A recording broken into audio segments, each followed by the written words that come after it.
Welcome to the Salmon Runs YouTube. Enjoy the video. You start by exposing the internals now. Remove ear tips, separate magnetic neckband halves, and label screws as you go. This prevents confusion later. Use a small truing or Phillips screwdriver and an ESD strap to protect circuits from static.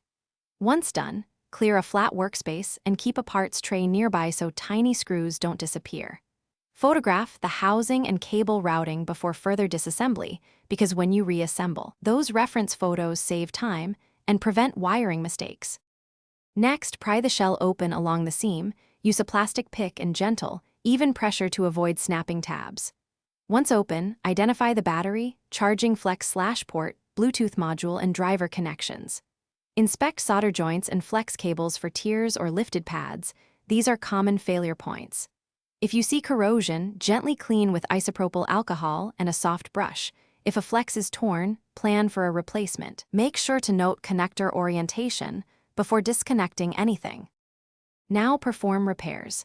Reflow lifted pads with low-heat soldering and flux, or swap a damaged flex or battery for a matching part. Reconnect flex cables with correct orientation, then reassemble enough to test. Charge the unit, pair with your device, and play audio to confirm both drivers work. Once successful, close the housing, engage clips evenly to avoid stress. If problems persist, one key tip.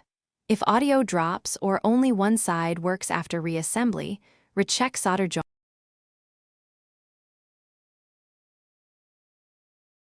Thanks for watching. Consider subscribing if we helped you.